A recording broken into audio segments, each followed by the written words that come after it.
Bom, boa tarde, tudo bom com vocês?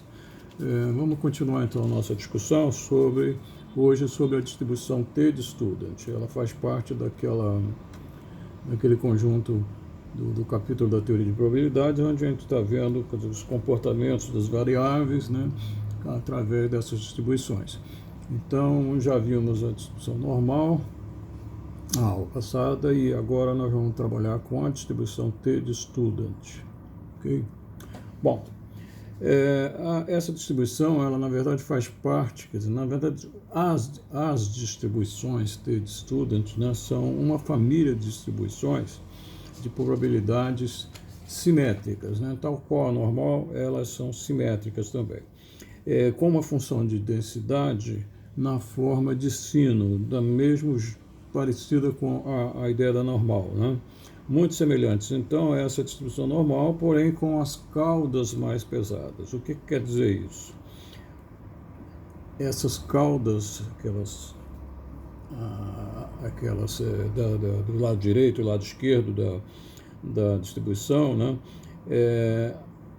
elas indicam uma maior propensão de produzir resultados, né, com maior probabilidade do que o comportamento normal, tá? Ou seja, os valores menores e os valores maiores da variável, eles tendem a ter mais probabilidade de acontecer. Daí a ideia de as caudas serem mais pesadas em termos de probabilidade, né? Essa distribuição, ela é conhecida com o pseudônimo do autor, né, do cara que descobriu-as, né? Esse autor é o estatístico William Gossett, né? Shirley Gossett.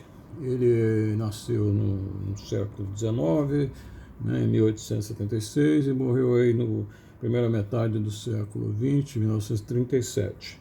E trabalhava numa cervejaria, a cervejaria Guinness, que existe até hoje, né? As cervejas são muito boas, pelo menos todo mundo gosta muito delas. E ele publicava os resultados dos artigos dele, das pesquisas, né, sob esse pseudônimo de student, né? Ele era o estudante. Dizem que é por conta de uma questão dele não ser atribuído a ele a relação com a Guinness, e, vamos dizer assim, os concorrentes descobrirem que a Guinness tinha alguma pessoa trabalhando com estatística muito pesadamente dentro da cervejaria, né? Então, para esconder isso, havia então a divulgação das produções científicas dele, se produzia com o pseudônimo de Student. A forma dessa distribuição T de Student, ela é definida, né, essa distribuição T, ela é definida através de uma relação de outras duas distribuições, né? Uma das distribuições é a própria distribuição normal, tá? A T, ela é a distribuição Z, né, dividida pela essa outra distribuição que é chamada de distribuição do Q quadrado, que a gente ainda futuramente vai ver, tá? E essa Q quadrado, ela é, vamos assim, definida também, é uma família de distribuições, né? E elas são definidas através desse parâmetro chamado graus de liberdade, que é representado por essa letra Ni, está aqui no denominador também, tá? Ni é uma letra grega equivalente ao N, tá? Em latim, e estabelece-se essa definição de como é que a T surge, né? Surge da relação dessas duas distribuições, da normal com a Q quadrado, né, com N graus de liberdade. Bom, essa relação gera uma função de densidade, né, que vai marcar o comportamento dela. É uma função de densidade extremamente complicada, que, só para vocês terem uma ideia, vamos deixar assim, a foto dela aí, ó, né? Essa função de densidade, ela associa o valor T, né, que é um valor real, e os graus de liberdade. E ela se define dessa maneira toda aí, tá? Esse sinal aí, essa letra é a letra gama grega maiúscula, né? Essa letra gama ela, na verdade, está representando aí a função gama, né, que é definida segundo essa integral aqui embaixo. Tá? Bom, isso é só para vocês terem uma ideia de onde é que vem essa loucura aí. Tá? Então, a função de densidade dela é muito mais complexa do que a função de densidade até da própria normal. Tá? Bem, isso é, vamos dizer assim, é como se fosse a equação dessa função de distribuição. Tá? Agora, o aspecto gráfico dela é esse daqui, né? O gráfico da função, das funções de densidade das distribuições T dessa família, né? Aí a gente tem 4 dessas distribuições T. Né? E dependendo do grau de liberdade, esse Ni variando de 1, 2, 3, etc., vai até infinito, né? Você vê que a linha preta é a que fica mais embaixo aqui, e depois ela sobe, ela passa a ser fica mais para cima, depois desce, né, do outro lado e passa a ficar embaixo. Tá? Essa distribuição com esses graus de liberdade dessa linha preta é exatamente a curva normal, ou seja, quando os graus de liberdade tendem ao infinito, a T se transforma na normal, tá? Mas só lá no infinito. Antes ela vem, vamos dizer assim, crescendo, tipo assim, essa aqui com 1 grau de liberdade, você vê que nos valores mais das caudas, ou seja, os menores valores da variável lá e os maiores valores da variável, tem uma probabilidade associada, uma densidade de probabilidade mais pesada. Ela está para cima de todos os outros graus de liberdade, tanto do lado de cá quanto do lado de lá. Mas quando chega no valor próximo à média, ela já passa a ficar mais reduzida ali no meio. E assim sucessivamente. Tá? Então aí tem quatro distribuições com o grau de liberdade 1, grau de liberdade 2, a segunda, né? Depois a azul, os 5 graus de liberdade, e finalmente a linha preta com infinitos graus de liberdade, né? Positivos no caso.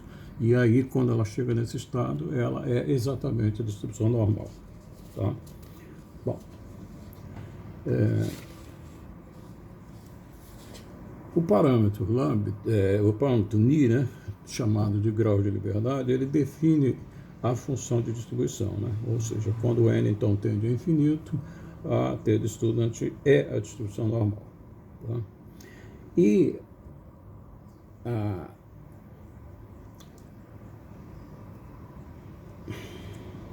a importância, né, dessa curva, né, vai se dar também por conta da sua função de densidade acumulada. Ou seja, se eu percorrer esse eixo aqui, desde menos infinito até mais infinito, conforme eu vou andando para os valores positivos do lado direito, né, eu vou construindo áreas embaixo dessa curva aqui, da função de densidade. E conforme seja o valor desse eixo, então eu tenho nessa outra curva aqui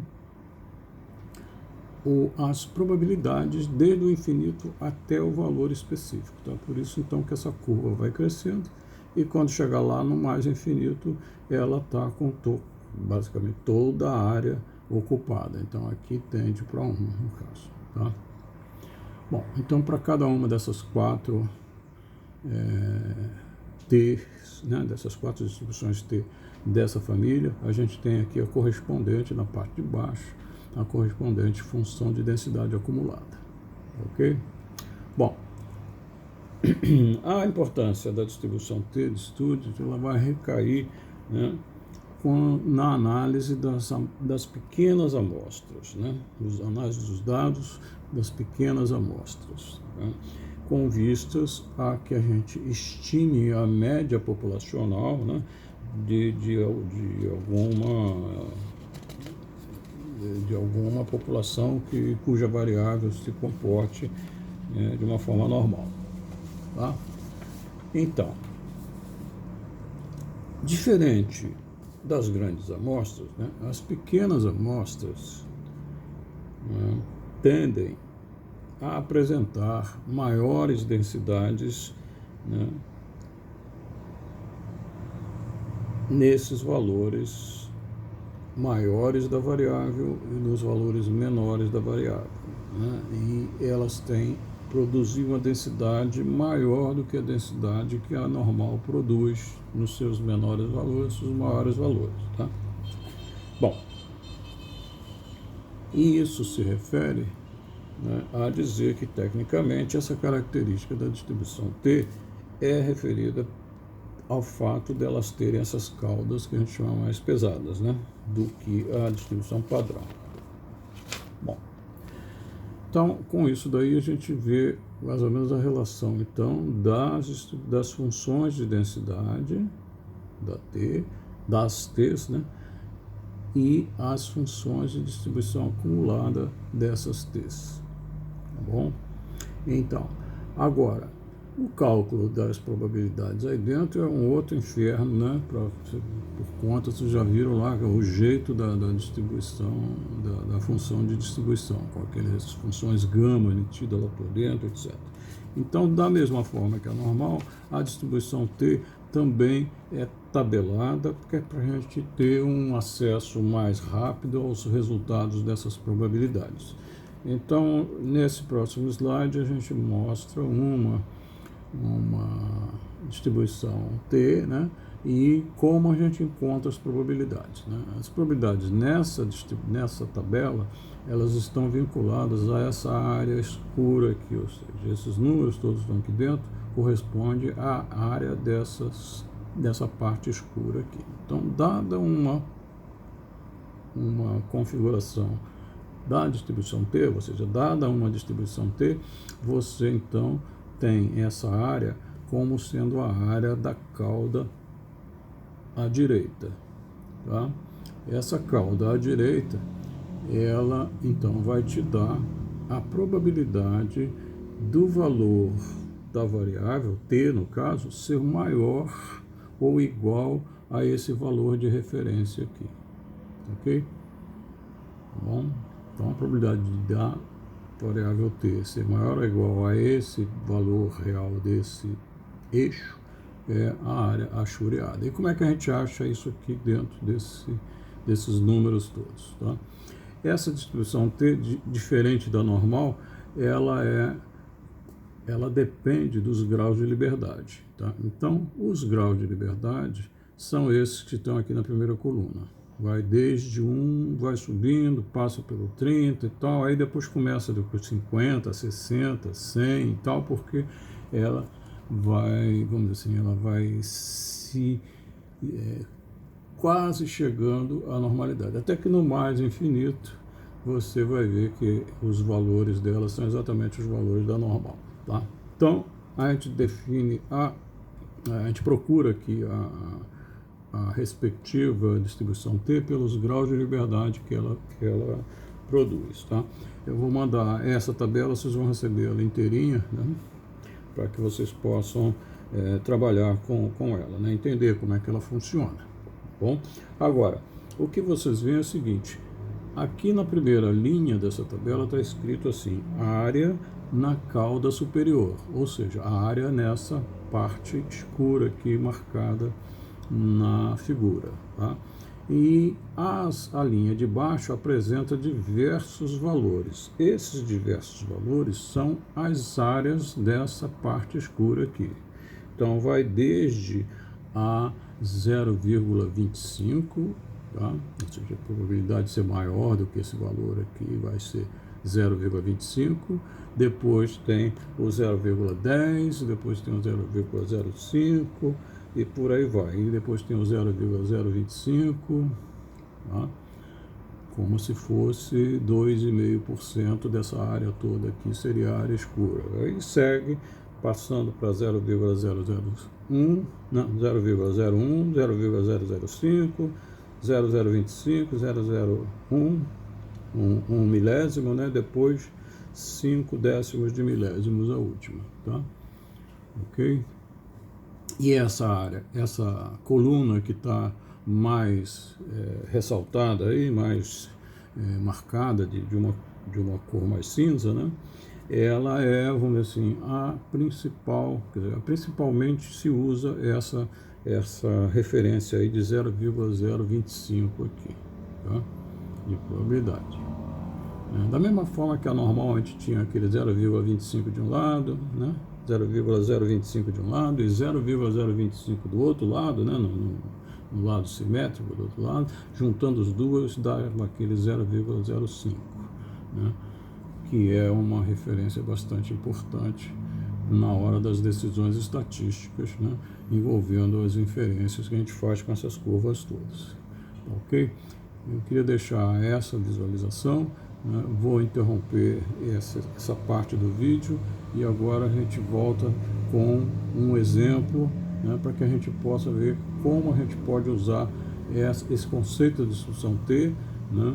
E o uso dessa tabela e outras formas de a gente calcular as probabilidades aí dentro, ok? Até já então.